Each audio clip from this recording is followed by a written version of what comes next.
Bueno, muy buenos días. La verdad que luego de una profunda, interesante y verdadera conferencia que hemos recibido, nos toca analizar en este panel un tema que sin duda es un tema que a todos nos interesa. Un tema que sin duda cuando yo preparaba este panel decía a quién no le interesa o quién está exento de la preocupación de un desarrollo humano sustentable. Es algo que todos aspiramos. Como decía Monseñor, el concepto de sustentabilidad o sostenibilidad está en boga, incluso bastante confuso a ratos. Bueno, la idea de estar aquí es preguntarnos primero por qué este concepto está tan fuerte hoy día. ¿Por qué este desarrollo humano hoy día tiene este apellido? ¿Qué está ocurriendo? Y creo que hay muchas preguntas.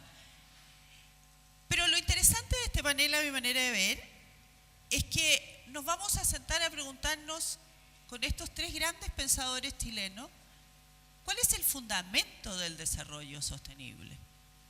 ¿Cuáles son las bases? Las que Monseñor nos ha enumerado. Aquí a mí me gustó mucho su frase de que un desarrollo, una economía sin rostro, no es un desarrollo. Bueno, desde esa pregunta, quizás en un mundo donde hay tantas incertidumbres, cuestionamientos radicales, donde las certezas se han difuminado, ¿cuáles son las certezas que debían haber detrás de este desarrollo? ¿Qué luces han de iluminar este desarrollo? Para analizar este tema, en este panel nos vamos a ir a otra vereda, a una vereda que quizás no está siempre presente o no está casi nunca presente en los medios de comunicación ni en las discusiones cotidianas. Nos vamos a ir a la vereda de la filosofía, a la vereda del fundamento, a la vereda de que sin duda vamos a buscar las bases para después analizar la contingencia que vamos a ver estos 2 días. Para esto tengo que decir que es un honor estar aquí, frente a 3 grandes pensadores. Don Juan de Dios Vial, voy a decir primero, agradecerle la presencia, maestro de quien estudié en esta casa de estudio y de quien aprendí la verdadera filosofía, el amor y la pasión al saber, no la erudición. De él aprendí lo que era la pasión. Abogado y filósofo, Premio Nacional de Humanidades y Ciencias Sociales, el año 1997. Fue rector de la Universidad de Chile y decano de la filosofía de la Universidad Católica. Es especialista en Platón, Aristóteles, Descartes y Kant. Realizó estudios de posgrado en el Instituto de Estudios Políticos de Madrid, España, en la Universidad de Harvard y de Kansas, Estados Unidos, en la Universidad de París, Francia, y en la Universidad de Lovaina, en Bélgica. Doctor Ciencia Honoris Causa de la Pontificia Universidad Católica de Chile y miembro del número de la Academia de Ciencias Sociales, Políticas y Morales del Instituto de Chile. Bienvenido, Juan de Dios, y muchas gracias por estar aquí. Vamos a nombrarlos a los 3 y... No, pase usted. Adelante. ¿Quiere pasar al podio? ¿Quiere hablar desde acá? Por allá.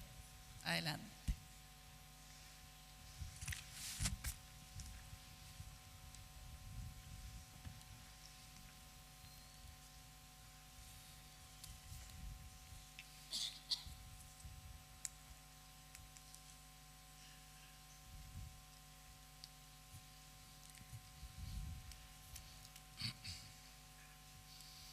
Desde León XIII y su célebre encíclica Rerum Novarum hasta Lumen Fidei del Papa Francisco, el magisterio de la Iglesia Católica, con rigurosa continuidad, ha mantenido una doctrina social a través de cartas encíclicas de sucesivos pontífices. Debo confesar que no me ha sido fácil la lectura de este tipo de documentos, escritos a veces con cierto desorden, mezcla de consejos, de recuerdos, de reproches y condenaciones, y de tarde en tarde también de pasajes verdaderamente luminosos. Una encíclica papal es eso, sencillamente una carta. La carta de un padre a sus hijos fieles. Baste aquí recordar a San Pablo. Sus cartas, sus epístolas, son la primera gran teología del cristianismo,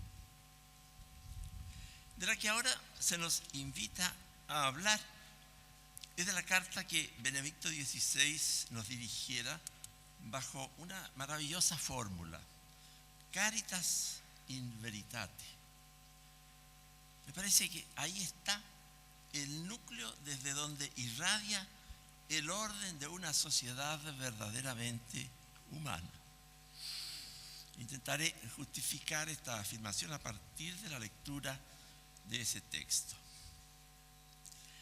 En realidad, la doctrina social de la Iglesia ha surgido en el fragor de los grandes conflictos provocados por ideologías sociales de la modernidad, forjadas en el siglo XVIII y en el siglo XIX, y que tan violentamente estallaran en el siglo XX y cuyo crepúsculo todavía nos inquieta.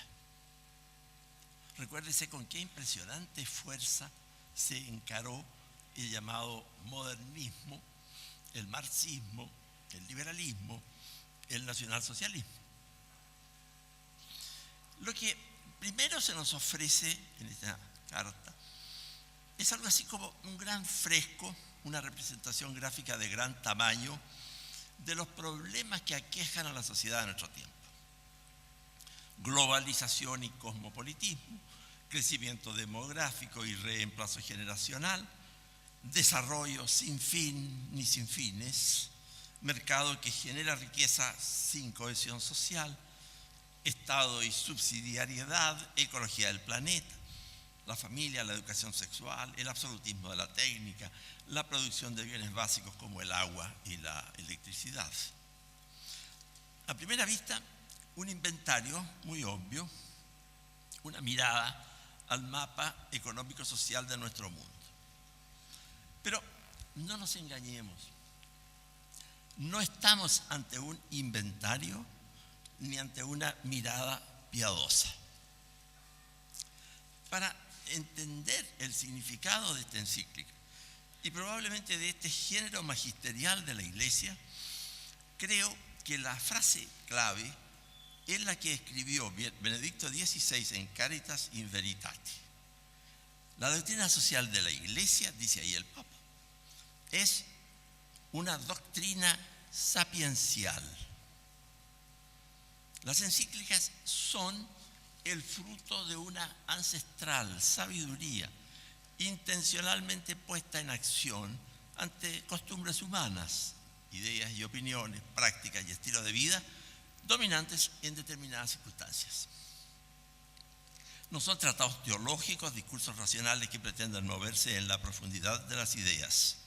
Son más bien exhortaciones, aclaraciones, discernimientos orientadores.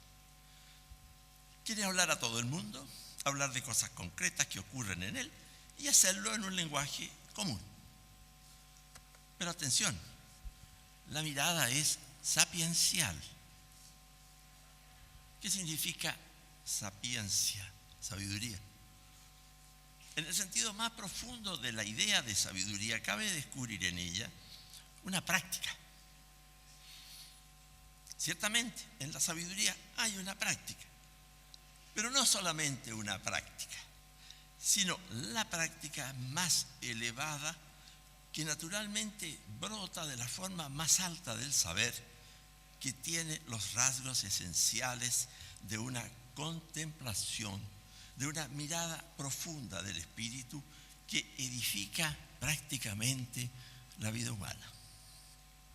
En la encíclica que aquí consideramos, su sabiduría profunda está expresada en su título, Caritas in Veritate.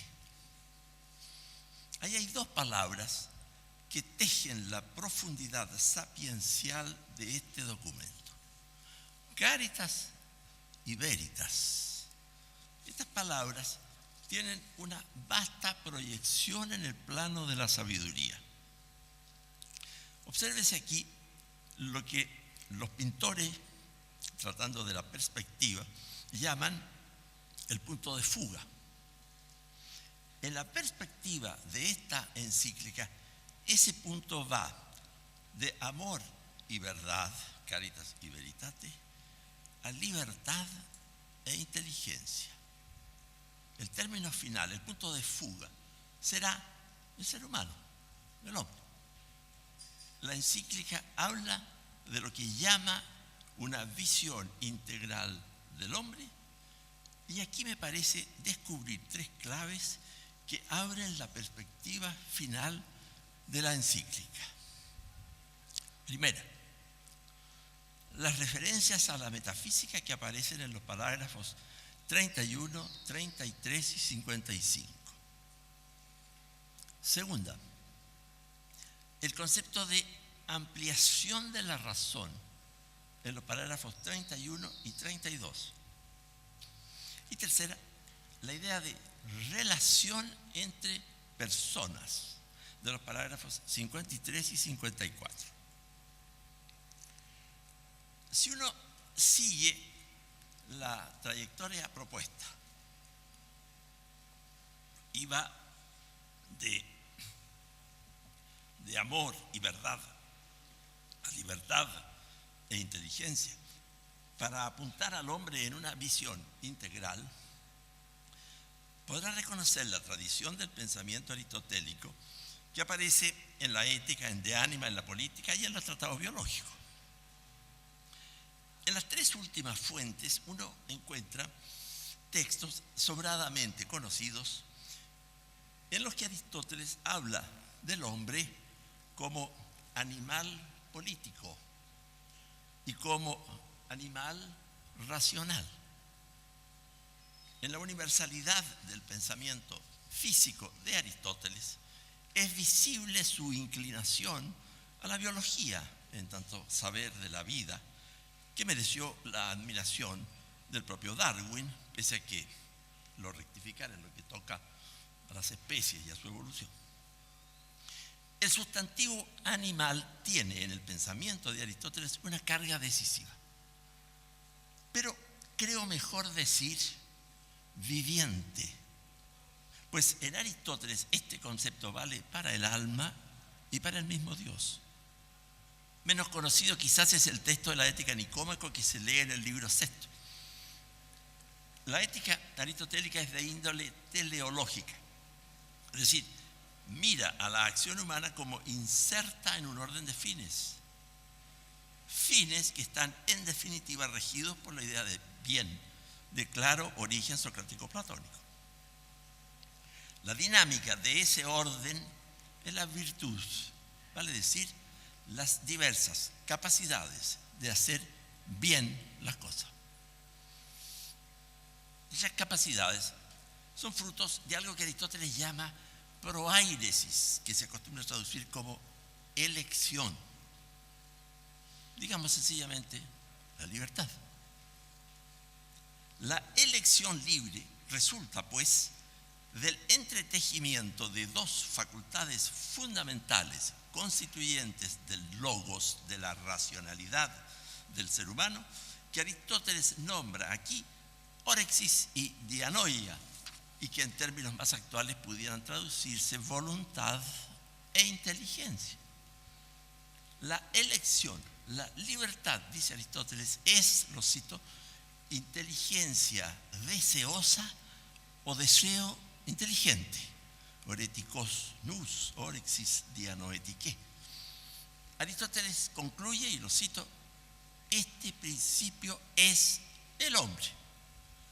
Página 1139b. Desde aquí es posible dar el paso absolutamente decisivo al binomio fundamental de la encíclica, Caritas y Veritate, amor y verdad. Este paso abre un nuevo camino que amplía el concepto de razón y ofrece una nueva visión del hombre, como dice la encíclica en sus primeros párrafos. ¿Cuál es ese paso? El Evangelio de San Juan lo describe en sus primeras palabras. En el principio está el Logos, Pero esta formidable palabra de la cultura griega y de la lengua en la que ese evangelio está escrito, dice algo absolutamente nuevo. El Logos es la palabra de Dios hecha hombre. El verbo de Dios encarnado en Jesús, en la persona de Cristo.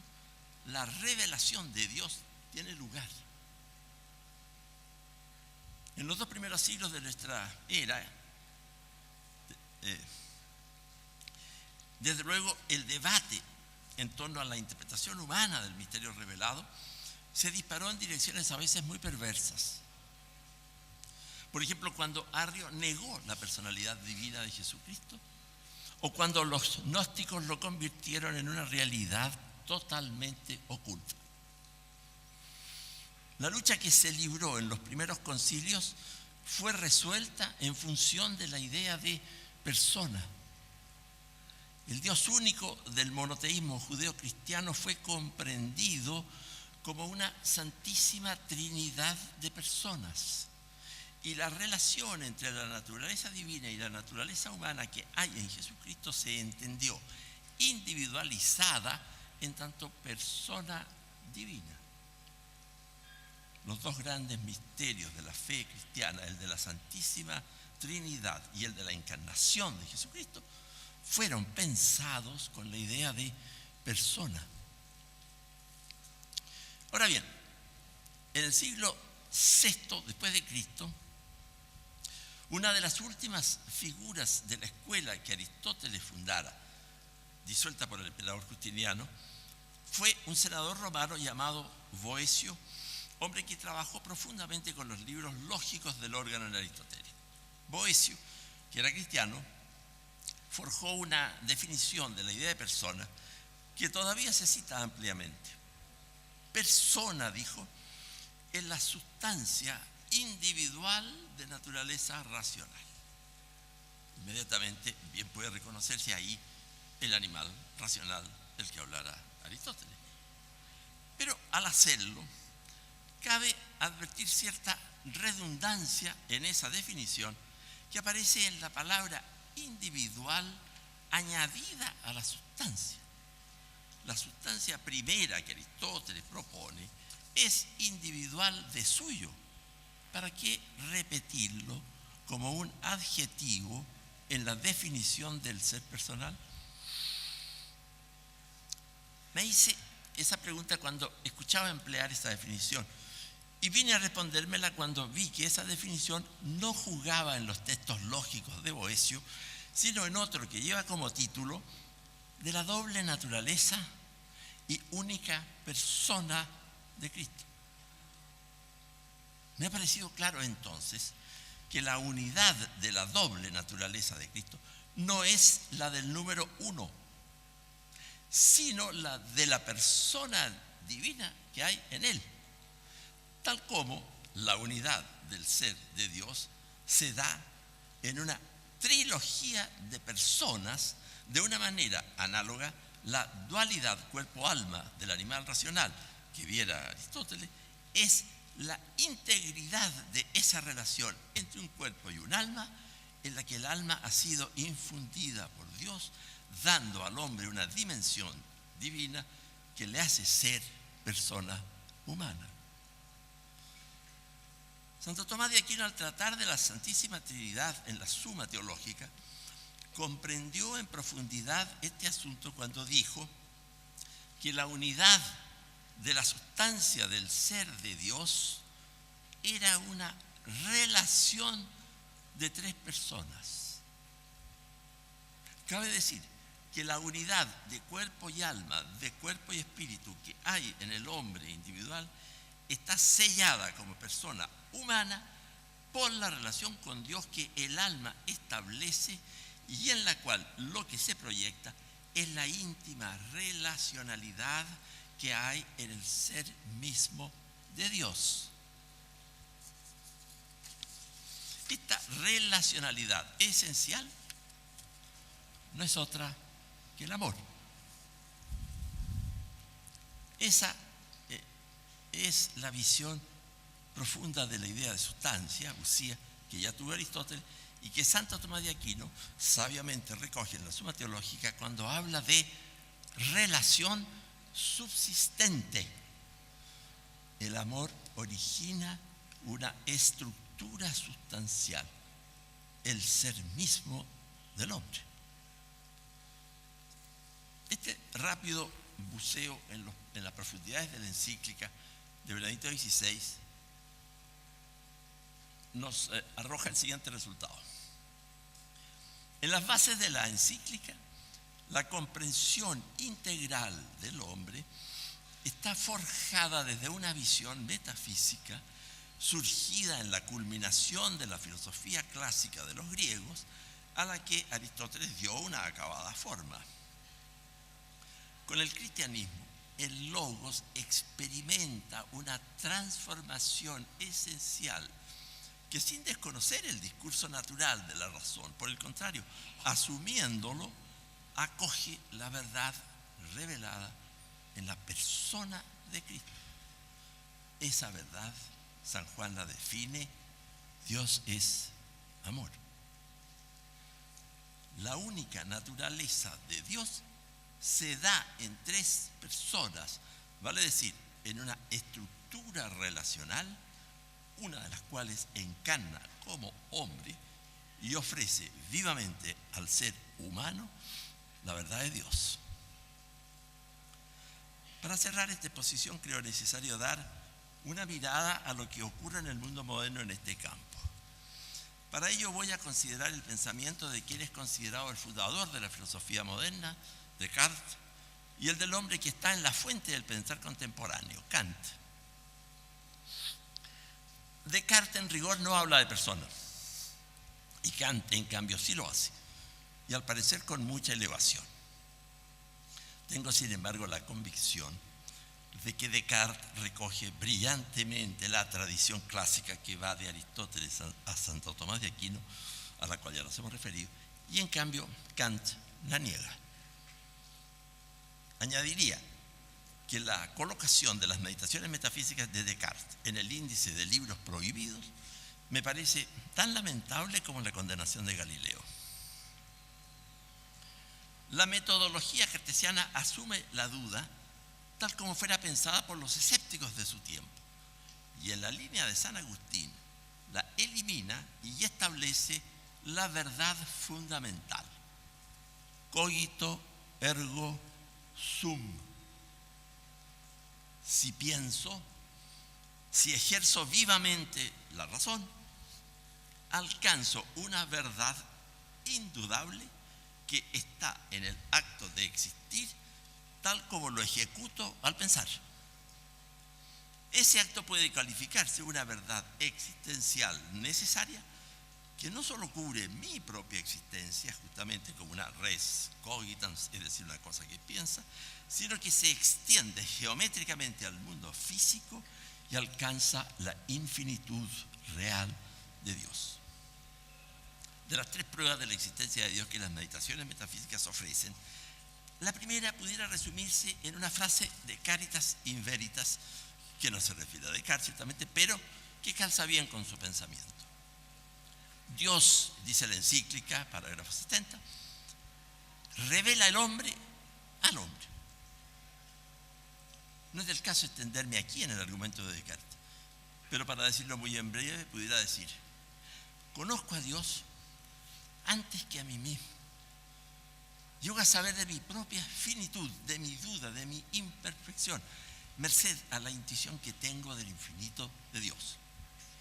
Esa verdad la conquista la inteligencia toda vez que la voluntad se ajusta a ella, y en esto consiste precisamente la libertad. Kant dijo en la crítica de la razón pura que se vio en la necesidad de abolir el saber para dar lugar a la fe. Pero como su propia felicidad le reclamaba ese saber, hizo de él un postulado, es decir, no el conocimiento de algo real y verdadero, sino una hipótesis útil que le permitía sostener lo que él llamó el factum de la libertad, expresado como esencia de la autonomía de mi propia razón, una autonomía hipotéticamente fáctica y nada más.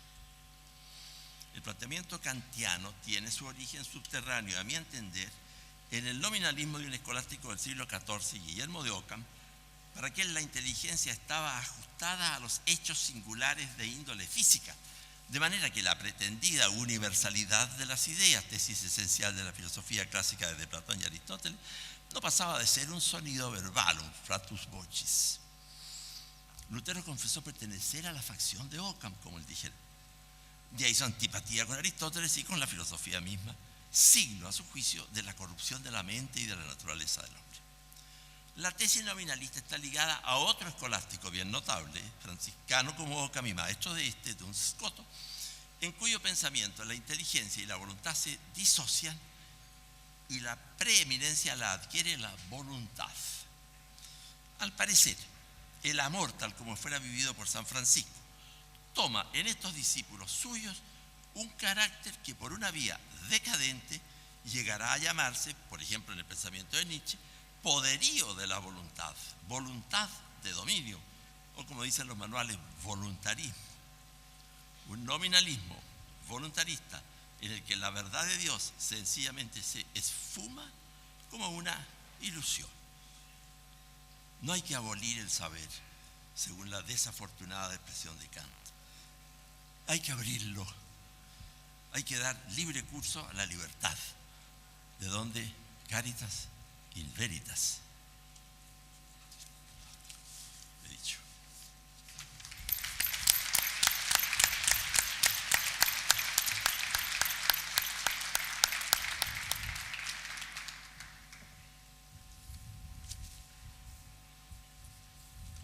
Bien, agradecemos esta profunda y radical ponencia respecto a los fundamentos de la Caritas in Veritate. La verdad es que muchos de los que estamos aquí lo hemos leído y creo que hoy día hemos tenido una nueva luz para ahondar en las raíces.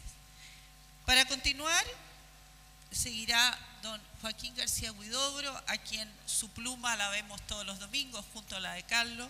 Joaquín es licenciado en Ciencias Jurídicas y Sociales de la Universidad de Chile, doctor en Filosofía de la Universidad de Navarra, España, actualmente profesor de la Universidad de los Andes, donde además es director de estudios del Instituto de Filosofía, director del Departamento de Filosofía del Derecho y columnista semanal del diario El Mercurio. Muchas gracias por estar con nosotros. Gracias. La reflexión de la Iglesia sobre temas sociales ha experimentado significativas variaciones en los últimos 120 años. En la época de León XIII, el problema era la explotación y la respuesta inadecuada que daban ciertos socialismos a este mal. En Evangelii Gaudium, en cambio, el Papa Francisco pone énfasis en un tema distinto, el de la marginación. No se puede negar que la economía actual ha realizado progresos impensables hace un siglo, y esto hay que celebrarlo. Pero junto a las estadísticas optimistas, a lo que podríamos llamar el baile de las estrellas, existe también otra realidad, el baile de los que sobran, como los llaman los prisioneros. Porque el juego de la vida actual acaba en muchos casos con laureles y futuros para unos, mientras que a otros los deja pateando piedras, como dice ese grupo de rock chileno. En lo que sigue quiero detenerme en un aspecto del problema, un aspecto de carácter antropológico, aunque tiene importantes consecuencias sociales. Me refiero a lo que Francisco ha caracterizado como la conciencia aislada, que es el fruto de un modo de vida individualista que prescinde de los demás. No se trata aquí de que los dañe directamente, como sucedía en el siglo XIX con la explotación. Se trata simplemente de un modo de vida en el cual las necesidades de los otros no resultan un dato relevante. Me parece que son dos las inmediatas víctimas de esta vida interior que ha quedado clausurada sobre sí misma. En primer lugar, los pobres y en otro sentido, el medio ambiente. El rostro del pobre en la época actual no coincide necesariamente con el del obrero de las grandes industrias. De hecho, ese proletariado ha elevado notablemente sus condiciones de vida, sino que coincide con el inmigrante, cuya situación es particularmente dramática en Europa, y con todo aquel que por alguna u otra causa no ha logrado desarrollar las destrezas necesarias para ser un agente hábil en el juego del mercado. Se trata en suma del excluido, del que no está ni abajo ni arriba, ni siquiera en la periferia de la sociedad, dice Francisco, sino que está afuera, simplemente sobra. Otro tanto sucede con el medio ambiente, que tiene que ver con las generaciones futuras, que son por definición invisibles. Medio ambiente que es la condición de posibilidad de todo juego económico. El afán de poder y de tener, dice el Papa, no conoce límites. En este sistema que tiende a fagocitarlo todo en orden a acrecentar beneficios, cualquier cosa que sea frágil, como el medio ambiente, queda indefensa ante los intereses del mercado divinizado, convertido en regla absoluta. Es curioso en este contexto que ciertos representantes de la ecología profunda hayan responsabilizado a la tradición judeocristiana de la destrucción del medio ambiente, atendido el hecho de que en el libro del Génesis se manda al hombre dominar la tierra. Esta acusación parte de la base de que el dominio del hombre sobre la tierra coincide en el texto del Génesis con el ideal de dominio entendido como poder despótico, que es característico de cierto pensamiento moderno, y no parece que sea así. En efecto, si se examinan los textos bíblicos en donde se plantea la relación del hombre con la naturaleza, se verá que ella puede ser entendida en términos semejantes a lo que hoy día llamaríamos administración, es decir, como un trato respecto del cual hay que rendir cuentas. La parábola de los talentos es una buena muestra de esta visión de las cosas. Distinta parece ser la perspectiva desde la cual es vista la propiedad en los textos jurídicos y políticos del siglo XIX. Ellos la entienden como un poder para usar, gozar y disponer de las cosas arbitrariamente, cuyo único límite estaría dado por las exigencias legales o por los derechos de terceros. Ahora bien, no hay nada o no habría nada en la propiedad misma que exija de su titular un comportamiento solidario, tanto con la naturaleza como con sus congéneres. Da la impresión de que esta sí es la noción de propiedad que ha sido objeto de críticas por parte de estos ecologistas. Para la conciencia aislada, la existencia de los demás constituye una suerte de límite a las posibilidades de despliegue de la propia individualidad. En cambio, para la tradición clásica, representada en este caso por Francisco, pero que en esta materia reconoce antecedentes en la antigua Grecia, la politicidad constituye radicalmente nuestra condición humana. Si se quiere hablar con inteligencia, hay que apoyarse en lo que es común, como una ciudad en la ley, y aún con mayor firmeza, decía Heráclito. Para esta tradición, la libertad se alcanza precisamente en la medida en que los hombres dejan lo privado y se abren a lo común. Los que están despiertos tienen un solo y mismo mundo, vuelve a decir Heráclito, que compara a los que se recluyen en lo propio con los hombres que están durmiendo, cuyo mundo es esencialmente individual e incomunicable. En la misma línea, para Francisco, la categoría de comunidad es absolutamente relevante. Él enfrenta al cristianismo con ciertos sucedáneos contemporáneos de la religiosidad que se caracterizan precisamente por presentar una espiritualidad del bienestar sin comunidad y por una teología de la prosperidad sin compromisos fraternos. Para él la solidaridad no es una exigencia posterior que viene a hipotecar el libre despliegue de las potencialidades individuales, sino una característica constitutiva de todas las relaciones humanas.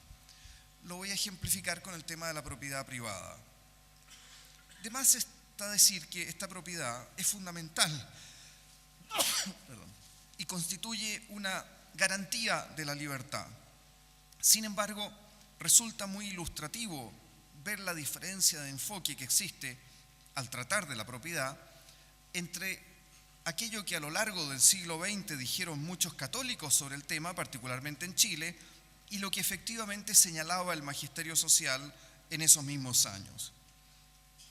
Es verdad que la realidad política del marxismo y sus propuestas de colectivización hacían necesario un énfasis muy particular en la importancia de la propiedad privada. Pero ni aún en los momentos más delicados de la Guerra Fría, el magisterio hizo suya esa concepción absolutista de la propiedad que sí defendían muchos católicos, para quienes textos como Mater et Magistra o Populorum Progressio tenían siempre un inquietante sesgo colectivista. La razón estriba en que para el magisterio el principio fundamental es el de destino universal de los bienes, es decir, que los bienes de la tierra están determinados por Dios a todos los hombres y la propiedad privada es solamente el medio más eficaz de hacerlo efectivo, por razones que ya desde Aristóteles estaban claras, vinculadas, por ejemplo, con el hecho de que los hombres tienden a descuidar lo que es de todos.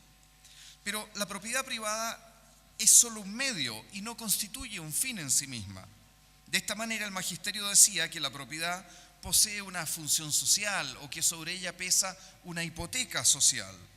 Las palabras pueden ser más o menos felices, pero lo que está claro es que en esta perspectiva la referencia social no le adviene a la propiedad desde fuera, sino que la constituye en su razón misma de ser.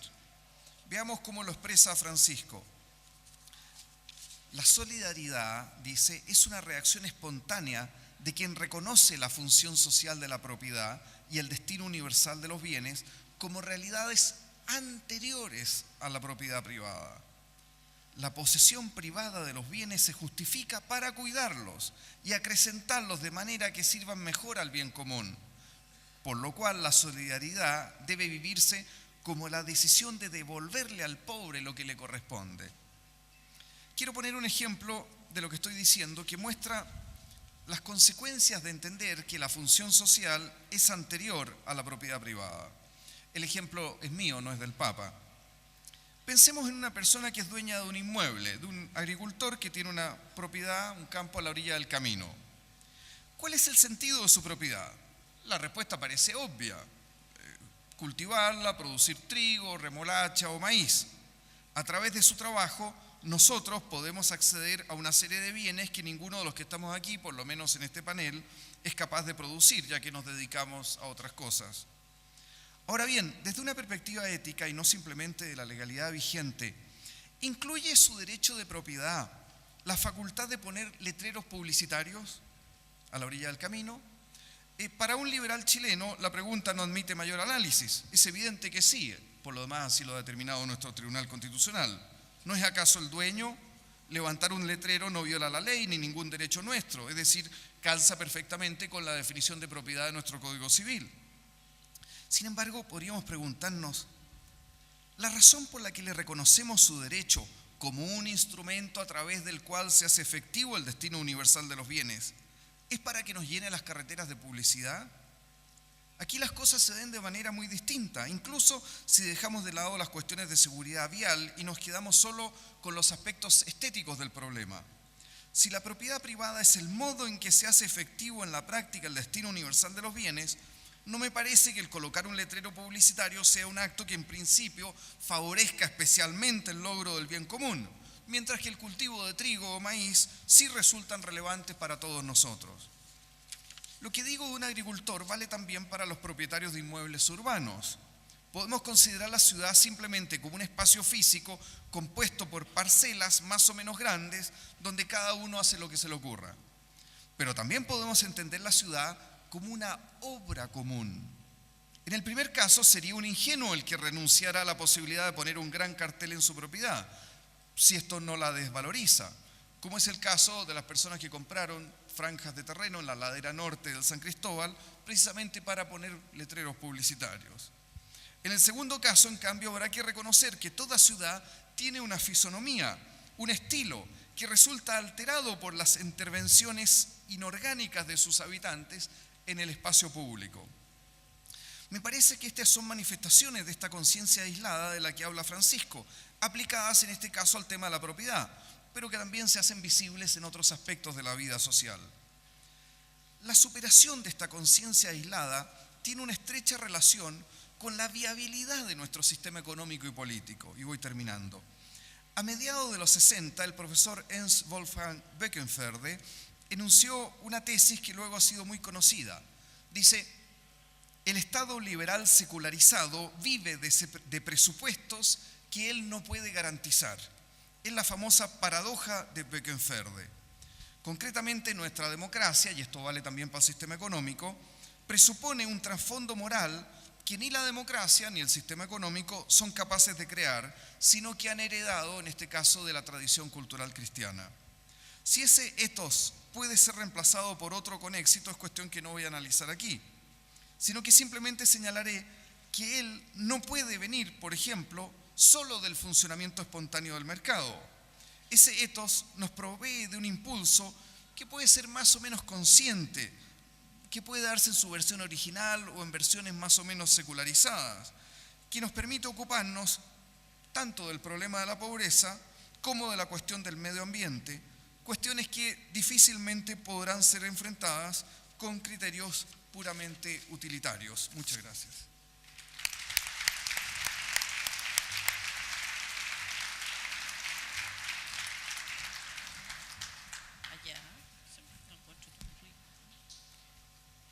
Muchas gracias, Joaquín. La verdad que conciencia aislada o conciencia común, ¿no? Este es el gran llamado que nos hace el Papa.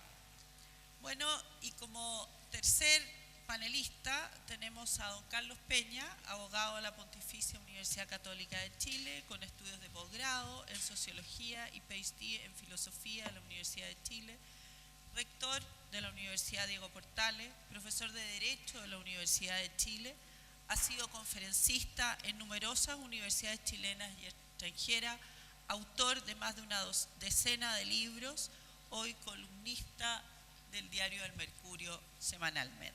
Muchas gracias.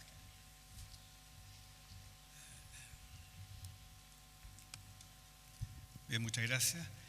En los minutos que siguen, que espero no excedan los 10 o 15 minutos para que luego podamos discutir, voy a hacer el intento de formular 3 preguntas que me parece a mí atingen directamente al concepto de desarrollo humano integral que subyace en la doctrina de la Iglesia Católica.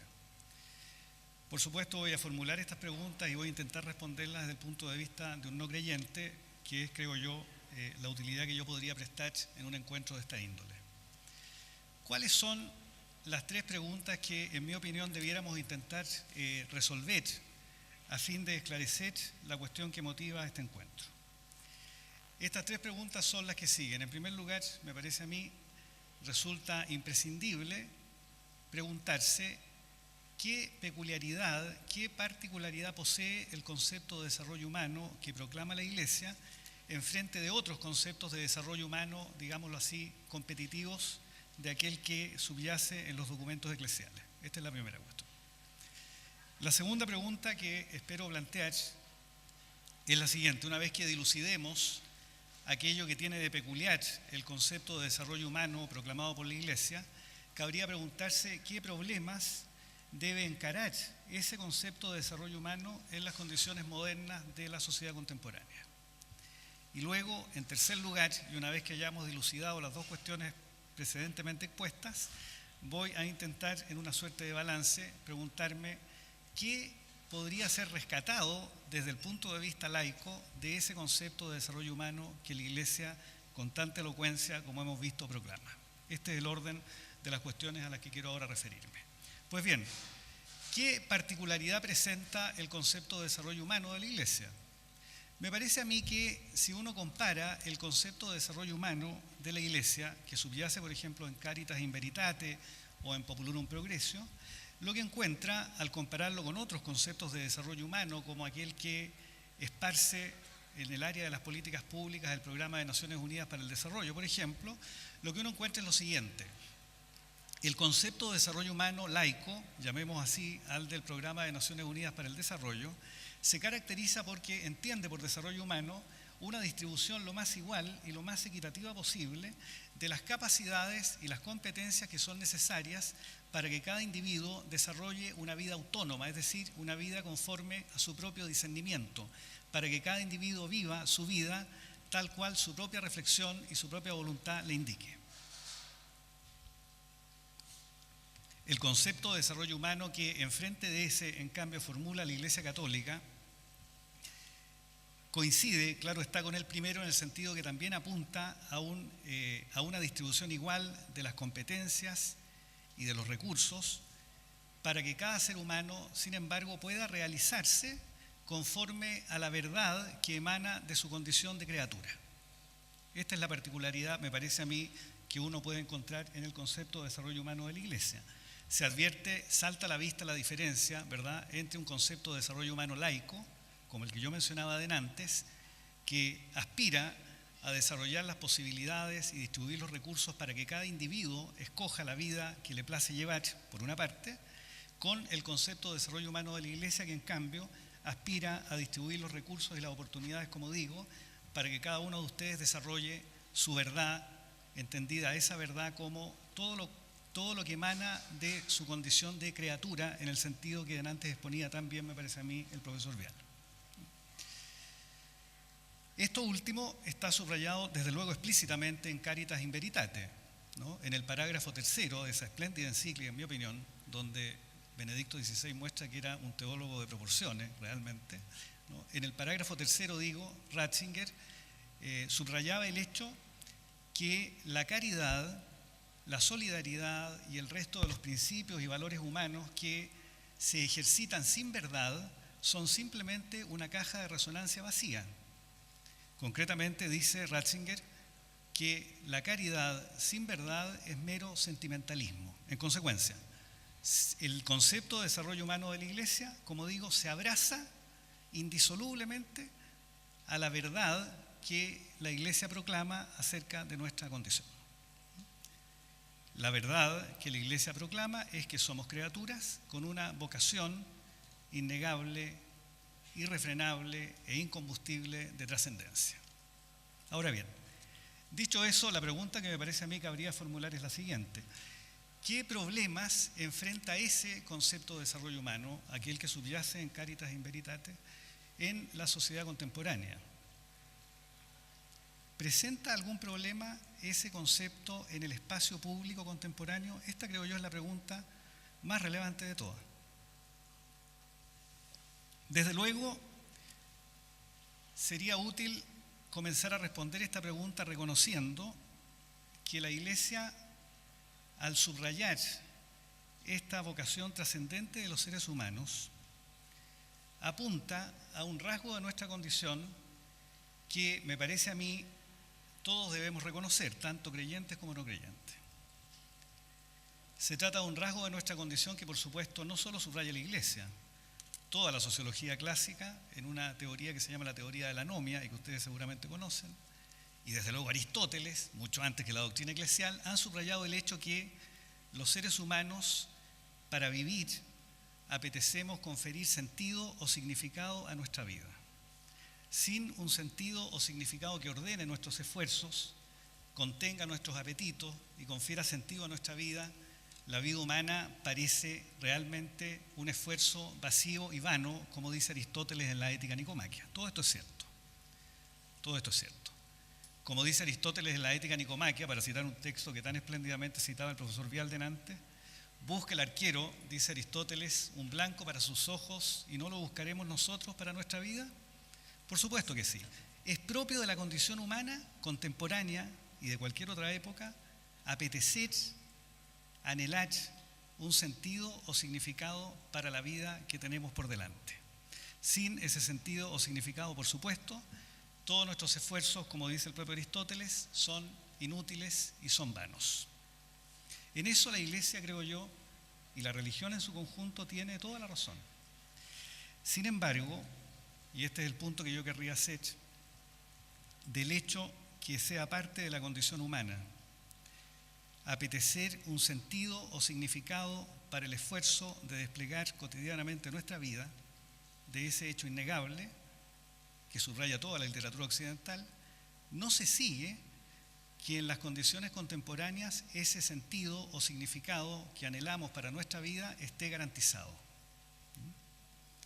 El gran problema de la sociedad contemporánea es que apetecemos un sentido o significado de la índole de la que proclama Caritas in Veritate, sin ninguna duda, pero al mismo tiempo que tenemos el anhelo acuciante de ese sentido o significado, no hay ninguna garantía de cuál sea ese sentido o significado, ni de cuál sea la fuente donde cada uno de nosotros podrá ir a buscarlo.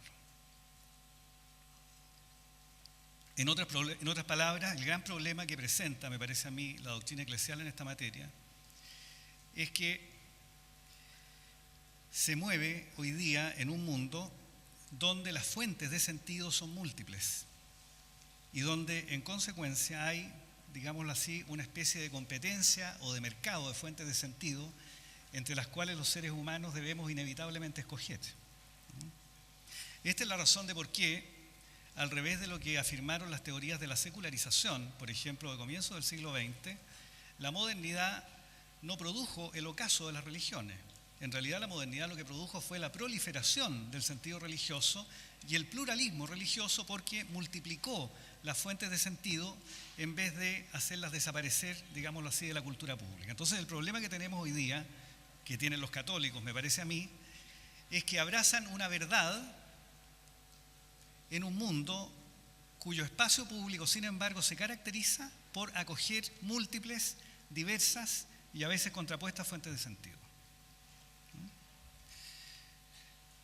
Entonces la cuestión es, ¿cómo desarrollar el ideal del desarrollo humano integral que la Iglesia proclama? Un ideal, recordémoslo, que abarca desde el ejercicio de la sexualidad al gobierno cosmopolita, como se explica en Caritas in Veritate en los últimos parágrafos, o sea, una cosmovisión absolutamente total.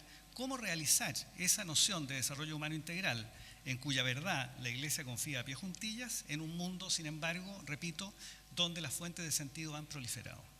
Permítanme detenerme brevemente haciendo un apunte nada más teológico en este aspecto del problema. En uno de los textos que escribió el cardenal Ratzinger, cuando era cardenal y aún no era papa, llama la atención acerca de lo que Assmann, el gran egiptólogo, denomina la distinción mosaica. Assmann llamaba la atención acerca del hecho que la religión bíblica es la primera de todas las religiones que distingue entre religiones verdaderas y religiones falsas. Hasta ese momento, dice Assmann, esta distinción no existía en la cultura humana. La religión bíblica, de la cual es heredera la catolicidad y el cristianismo, por supuesto, es la primera que afirma que hay religiones verdaderas y religiones falsas, o sea, que hace de la cuestión de la verdad una cuestión central para la creencia religiosa. Algo que también, por supuesto, Benedicto XVI subraya en Caritas in Veritate. Pues bien, dicho en términos teológicos ahora el problema. El gran problema de la Iglesia Católica, creo yo, es el siguiente. ¿Cómo promover y proclamar en la esfera pública la verdad que está en el centro de la catolicidad en un mundo cuyo espacio público y cuyo sistema político ha renunciado a la cuestión de la verdad? Porque lo propio de la democracia, que algunos ven como un defecto, pero uno también podría estimarlo una virtud, es que renunció al problema de la verdad. En otras palabras, en la arena cultural y política de la democracia no buscamos la verdad. El gran arreglo moderno que ha hecho posible la sociedad que hoy día tenemos, la democracia, el mercado, las libertades civiles, se ha ganado a costa de renunciar en el espacio público a la cuestión de la verdad. Este es el gran problema que experimenta, creo yo, la Iglesia Católica con el concepto de desarrollo humano integral y todos los conceptos que enseña. Conceptos que abraza como final y definitivamente verdaderos en un mundo, permítanme reiterarlo, a riesgo de ser majadero, para el cual la cuestión de la verdad es una cuestión irrelevante. Porque la democracia no es un sistema político, la democracia moderna no es un sistema político que se haya diseñado para indagar, descubrir, desocultar la verdad. El sistema político democrático en realidad es un arreglo que tiene por objeto que personas con puntos de vista radicalmente contrapuestos puedan coincidir parcialmente en consensos meramente superpuestos, coexistir pacíficamente, guardando para sí y para la esfera de la cultura las creencias finales que poseen acerca de la condición humana.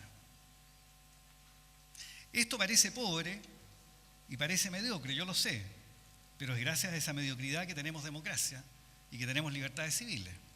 Gracias a que hemos desalojado, repito, la cuestión de la verdad de la esfera de la política. Entonces, cuando la Iglesia Católica proclama el concepto de desarrollo humano integral y aspira a permear con ese concepto la esfera de la política, entra en una contradicción, me parece a mí, hasta cierto punto insalvable, que está en el centro de la problemática que la Iglesia Católica experimenta en la sociedad moderna. Una sociedad, repito, que pone en paréntesis la cuestión de la verdad y un monoteísmo convencido de su verdad y que distingue fervientemente entre religiones verdaderas y religiones falsas. Esta es, me parece a mí, la cuestión central. Finalmente, y dicho lo anterior, o sea, una vez que logramos dilucidar qué era lo peculiar u original del concepto de desarrollo humano que proclama la Iglesia, que fue la primera de mis preguntas, y luego de señalar el problema que, en mi opinión, la Iglesia debe enfrentar en el mundo contemporáneo, déjenme formular la tercera pregunta y con esta termino. ¿Significa todo lo anterior, cabría preguntarse, que la Iglesia Católica entonces debe enmudecer, guardando la verdad que proclama para la esfera de lo privado, para el ámbito de la intimidad, para los momentos de agobio de los seres humanos? No, yo no lo creo así. Yo creo que la Iglesia Católica es un partícipe legítimo y valioso del debate público. Entre otras cosas porque, al revés de lo que suelen creer algunos, como resultado sin ninguna duda de la ignorancia, la Iglesia Católica es una religión ilustrada, es una religión que aspira, es la más ilustrada de todas, aspira a que las verdades de la fe en las que cree sean acreditadas simultáneamente por la razón humana, de manera que la Iglesia no rehúye el debate racional, sino que en verdad lo abraza como un desafío. Siendo así, yo no tengo dudas que la Iglesia Católica, no solo por razón de libertad de conciencia y libertad religiosa, debe participar de la esfera pública, pero debe hacerlo a condición, como digo, de intentar resolver el problema que yo antes mencionaba, el problema de cómo usted, que es partícipe de un monoteísmo, como digo, convencido de su verdad, participa de un mundo plural que ha renunciado, como digo, a zanjar la cuestión de la verdad, ¿no?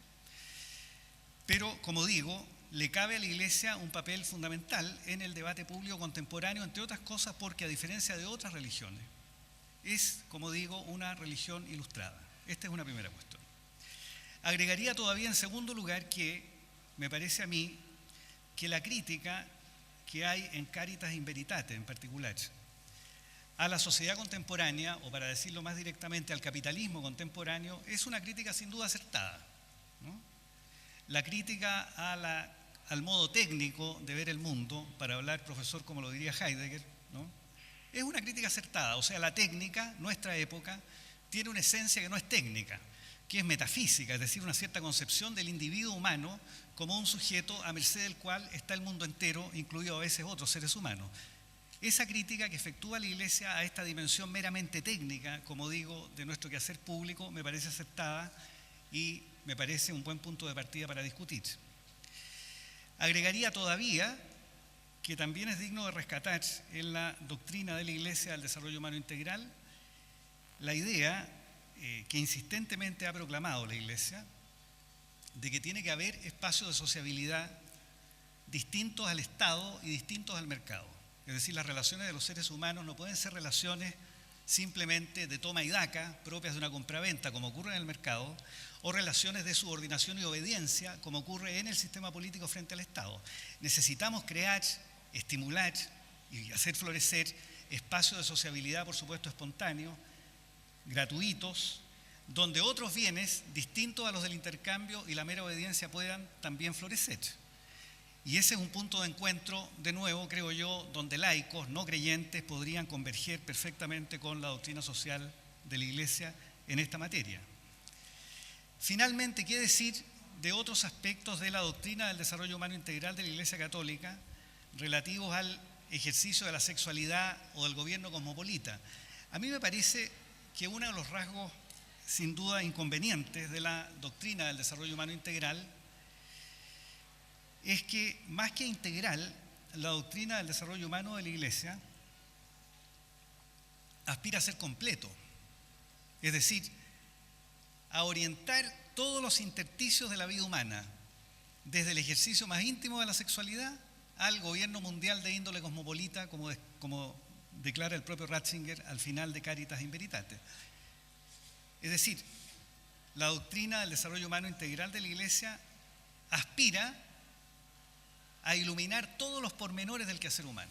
Entonces no solo es integral, porque para ser integral bastaría que apuntase al sentido o significado central que posee la vida humana, dejando a la conciencia reflexiva de los individuos amplios espacios de su quehacer. El problema de la Iglesia es que no solo es integral, pretende ser completa. Y eso, me parece a mí, no es compatible con el respeto recíproco que nos debemos los individuos en una sociedad abierta en cuestiones atingentes a nuestra intimidad. No digo que la Iglesia no deba seguir proclamando y procurando convencer y vencer nuestras conciencias y nuestra racionalidad las verdades en las que cree. Tiene el derecho y tiene el deber, creo yo, de hacerlo. A lo que no puede aspirar es que a esas verdades se impongan coactivamente con, como digo, el auxilio del Estado, ¿no? En consecuencia, yo diría que para el debate público sobre este tema resulta mejor subrayar el lado integral de la doctrina del desarrollo humano de la Iglesia más que el lado completo. Es decir, me parece a mí que resulta más fértil para el debate público subrayar la cuestión del sentido más que intentar iluminar, como decía adelante, todos los pormenores y todos los intersticios de la existencia humana, no dejando espacio entonces para ningún ejercicio de discrecionalidad o de conciencia reflexiva, ¿no? Pero en fin, querría al terminar subrayar lo que dije en la mitad de mi intervención. El rasgo propio de la religión católica, como de todas las religiones bíblicas, a diferencia de todas las que le preexistieron, es que hace de la cuestión de la verdad una cuestión central de su credo y su doctrina.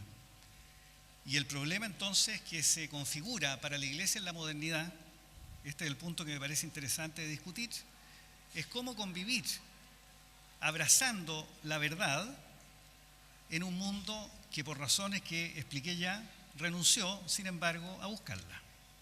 Bueno, muchísimas gracias.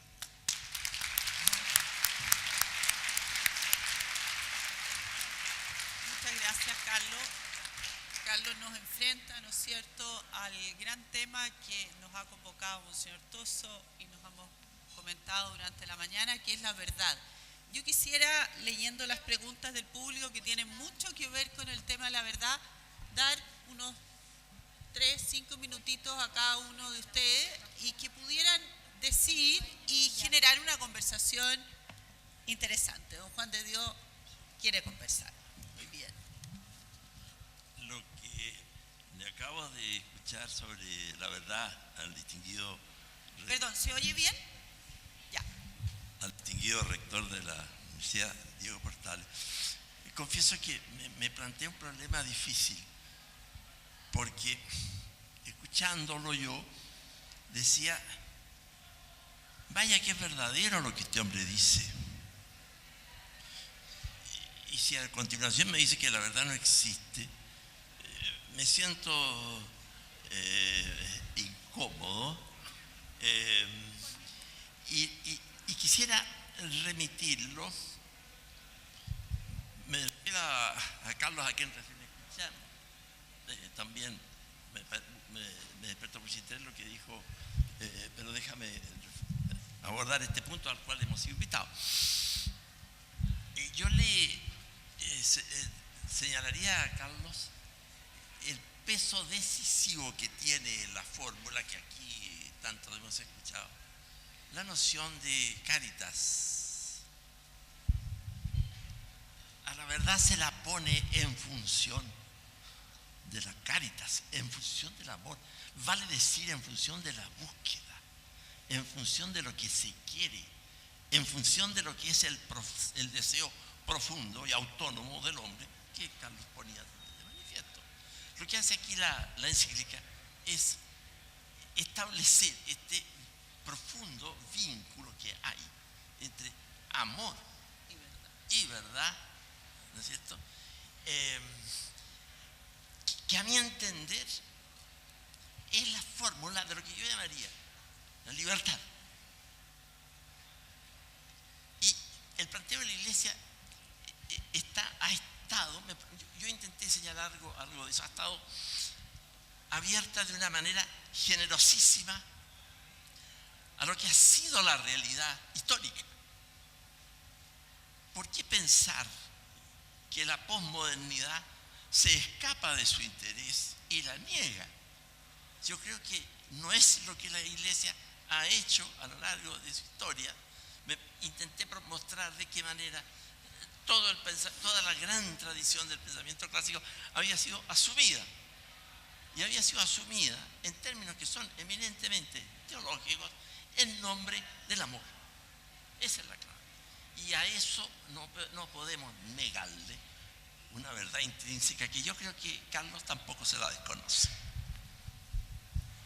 Bien, en esta elusiva planteamiento del amor como el norte de la verdad, me gustaría saber, don Joaquín, ¿qué quisieras? A ver, con don Juan estamos de acuerdo, así que me voy a centrar en lo de Carlos.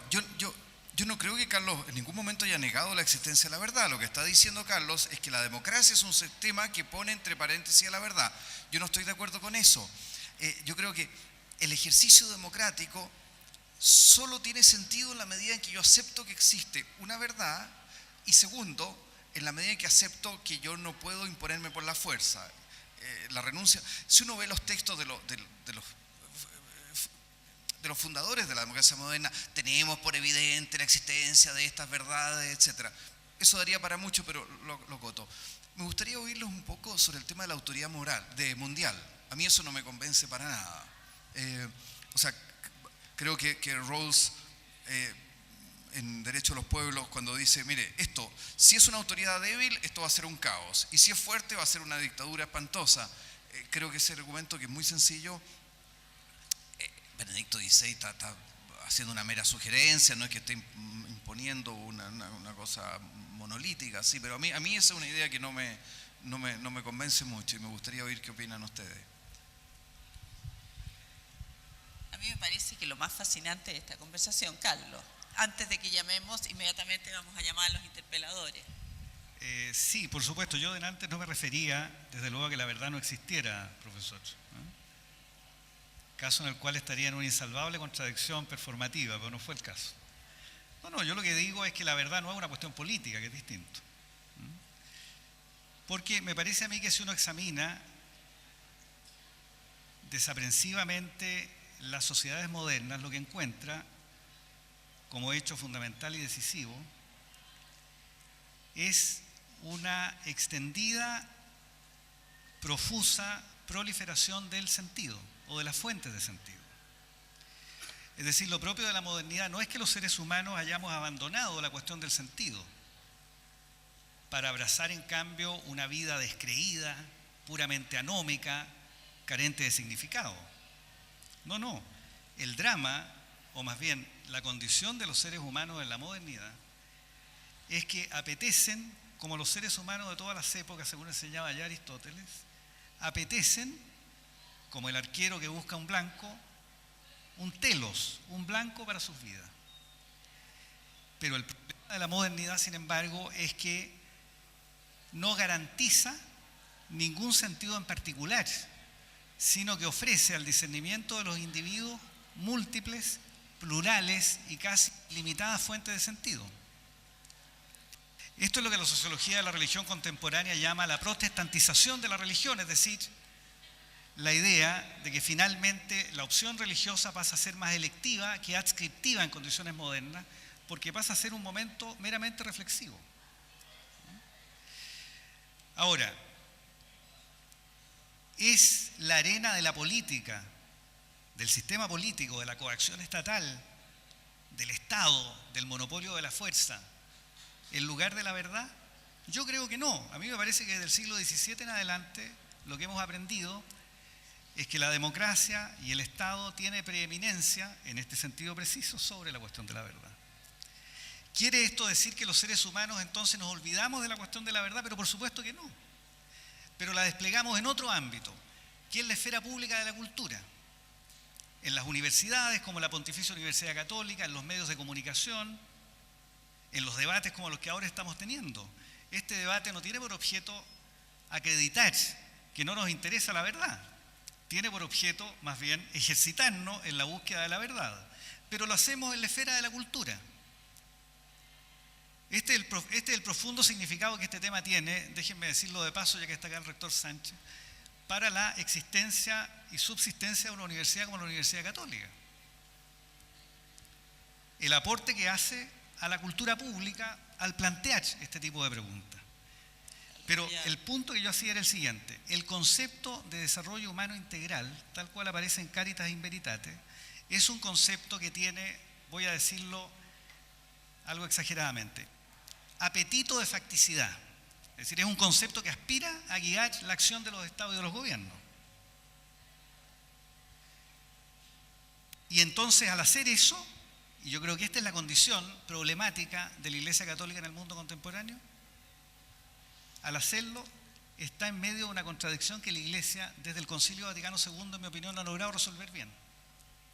Ser un monoteísmo convencido de su verdad en un mundo que, sin embargo, por una parte, hace de la verdad una cuestión no política y por otra parte, se esmera en que proliferen las fuentes de sentido para el hombre contemporáneo.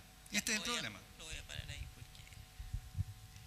Bien, como vemos, hay mucho que dilucidar y mucho que conversar. Tenemos dos interpeladores. Jorge Acosta, médico cirujano de la Universidad Católica, hoy día director ejecutivo del Instituto RES.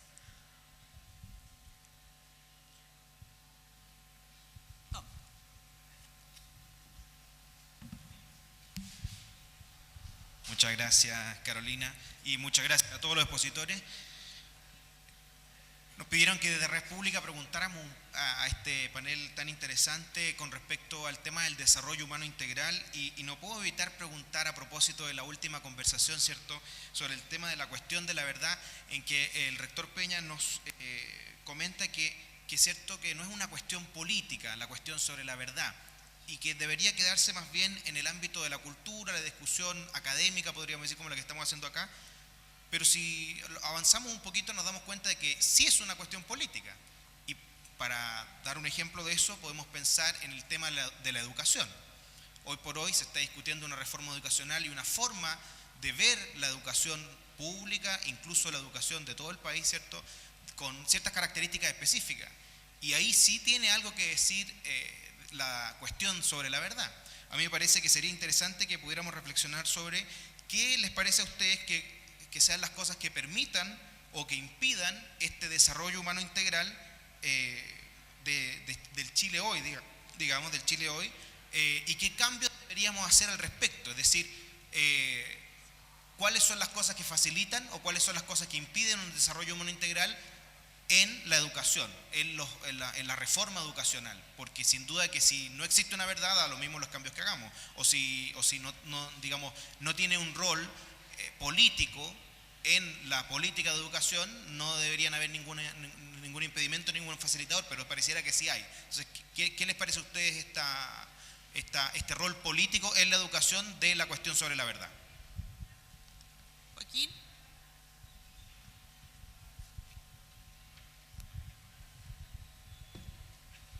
A mí las respuestas se me ocurren como una hora después, le explicaba antes. Entonces, a ver, aquí tenemos una discrepancia. Yo estoy de acuerdo contigo en que la verdad desempeña un papel fundamental en la política. Cuando se hace una comisión investigadora, la misma preocupación por los derechos humanos, etcétera, no serían concebibles, a mi juicio, sin la creencia de que existe una verdad y que esa verdad también tiene un lugar en el espacio público. ¿Cuáles son los obstáculos que impiden el desarrollo humano integral a propósito de la educación? Claro, eso daría para un encuentro entero. Yo pienso que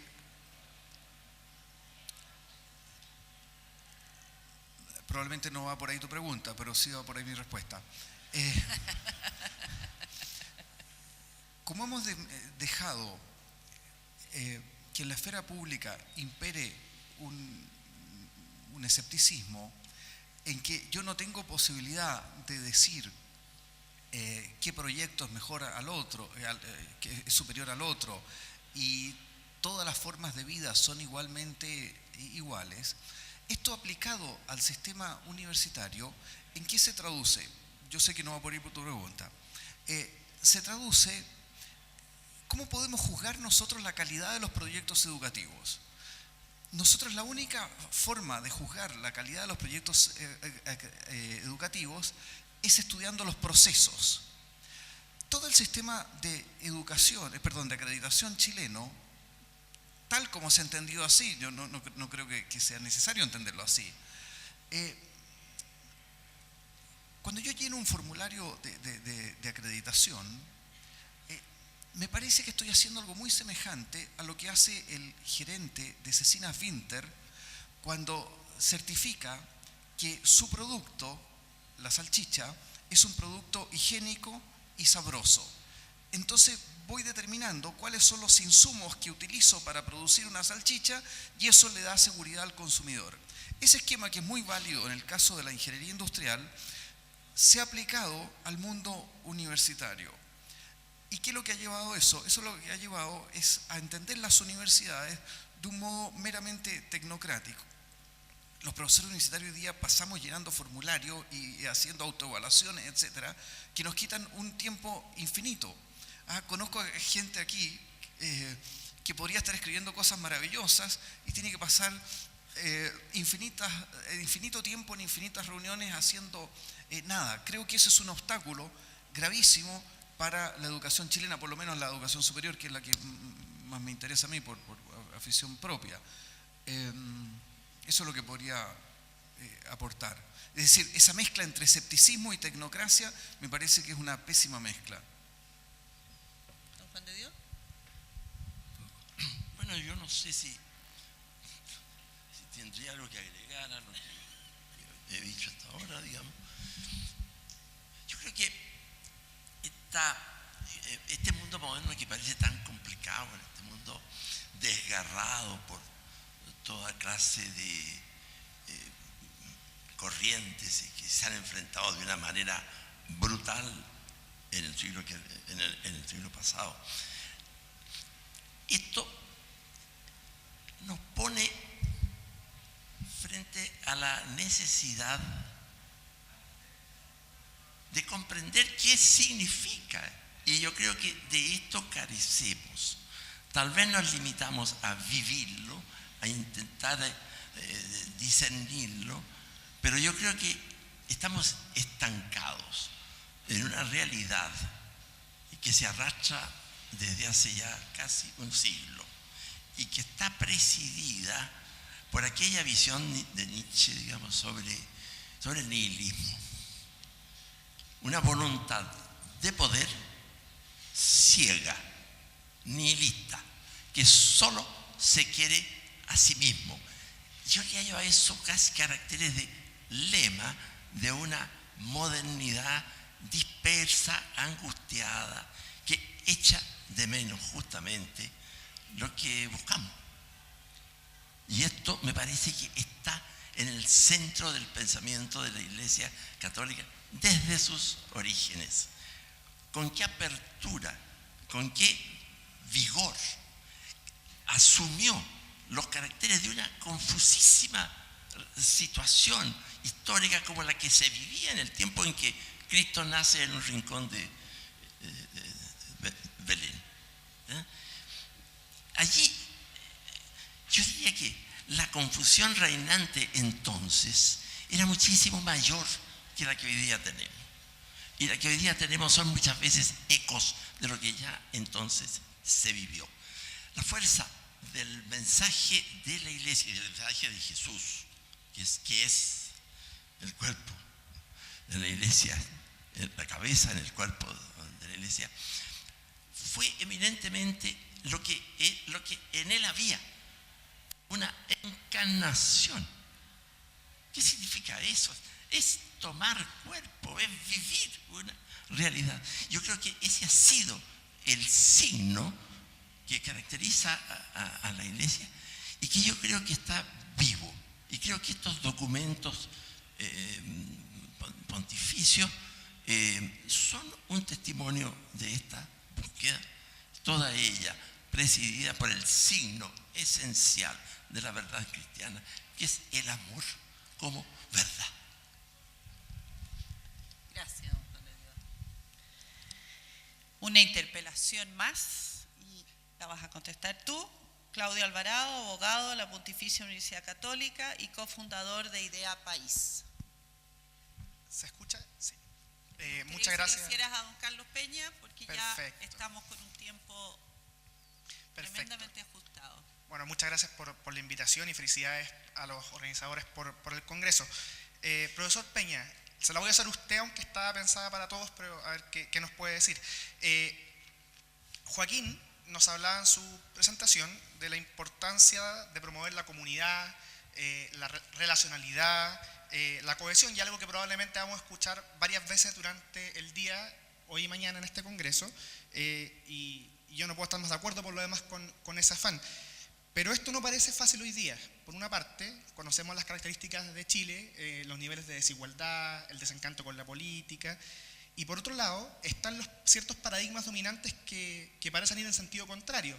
La lógica de los derechos individuales, la ampliación de los límites del mercado, las políticas de reconocimiento, todas cosas que dicen relación con lo particular, no con lo común.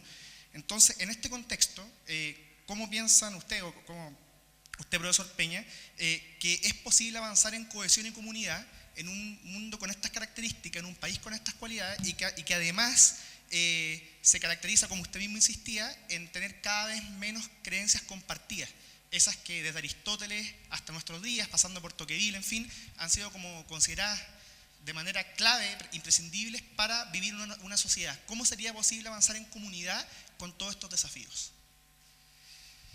A ver, muchas gracias. Yo haría las siguientes observaciones a propósito de tu pregunta. Pero esto me sirve para enlazarlo con algo que decía el profesor Vial. Yo, desde luego, querría señalar que no carguemos excesivamente las tintas. O sea, es verdad que la sociedad moderna está huérfana de sentido, pero todas las épocas humanas han vivido acongojadas a ese respecto. De manera que la idea de que hoy día estamos en una especie de oscurantismo al revés, digamos, acosados por el desconcierto y el nihilismo, olvida la cuestión fundamental. La historia humana no ha conocido nunca una sociedad que, como la moderna, haya proveído a sus habitantes de mayor bienestar, de mayor libertad y de mayor dignidad. No nos vaya a ocurrir que por apetecer el sentido con tanto fervor olvidemos esos bienes harto menos espirituales, pero bastante más tangibles, que también le hacen bien a los seres humanos. Nunca las sociedades humanas, nunca habían logrado disminuir la pobreza al extremo que lo ha hecho el capitalismo contemporáneo, porque de eso finalmente se trata. Nunca habíamos logrado tener una democracia más extendida como la que hoy día tenemos. Nunca los seres humanos habían logrado mayor respeto para su conciencia y su discernimiento en el mundo contemporáneo. Entonces, es verdad, estamos menesterosos de sentido. Yo lo dije, es parte de la condición humana seguramente padecer eso. Pero todas las épocas han vivido a este respecto acongojadas. Es cuestión de revisar la historia cultural de Occidente. Entonces, no exageremos. Dicho eso, voy a la cuestión de la comunidad. Efectivamente, yo creo que la Iglesia Católica tiene razón, pero no solo ella, este es un viejo tema de la sociología clásica, en el sentido que una de las patologías de la modernización es que deja a los individuos solos y a la intemperie. Monseñor Tosso, en su presentación, citaba a Bauman, que justamente hace este punto, ¿verdad? La sociedad moderna como una muchedumbre de solitarios, porque las relaciones sociales se enfrían, los grupos primarios de pertenencia desaparecen, la iglesia, el partido político, el barrio, el sindicato, cada uno entregado a sí mismo. Efectivamente, las relaciones sociales se vuelven, digámoslo así, más temblorosas. Los seres humanos tenemos la sensación de estar en medio de mayor bienestar, pero al mismo tiempo a la intemperie, amenazados de que la vida es una especie de castillo de naipes que en cualquier momento se viene abajo, porque no tenemos soportes colectivos en los cuales confiar y en los cuales apoyarnos. Entonces, efectivamente, tenemos que hacer esfuerzos, Y allí la Iglesia me parece hace un punto importante, pero también lo hace, ya digo, prácticamente toda la sociología contemporánea, que una de las maneras de curar las patologías de la modernización, esa en particular, es promover formas de vida comunitaria, formas de relaciones sociales más gratuitas, lo dije delante, distintas al Estado y distintas al mercado. Pero en esto tampoco hay que exagerar. Una sociedad sana es una sociedad que tiene individuos. Los seres humanos somos, me parece a mí, más parecidos a un archipiélago, a islas que se comunican en ocasiones entre sí, que a un compacto acerrife de coral, como sería el viejo ideal de la Gemeinschaft alemana, de la comunidad donde el individuo finalmente desaparece. El individuo es también, recordémoslo, no necesito recordárselo a ustedes, es un ideal católico y también es un ideal religioso. Subyace en el concepto de persona la idea también de conciencia individual. De manera que, de nuevo, no cabe exagerar. La individualidad tiene sus patologías, pero también es un ejercicio virtuoso de la condición humana. La historia de Occidente uno podría relatarla como un trabajoso y penoso esfuerzo porque florezca la conciencia individual. La misma conciencia que sigue, como digo, apeteciendo un sentido y a la que apela hoy día la Iglesia Católica en las condiciones modernas, y está muy bien que sea así.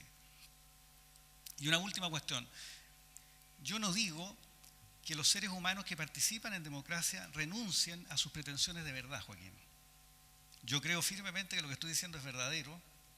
Lo mismo ocurre con lo que tú dices y lo mismo ocurre con el profesor Vial. Cada uno de nosotros, si habla de veras, lo hace pretendiendo que la verdad está de su lado y procurando convencer al interlocutor de que eso es el caso.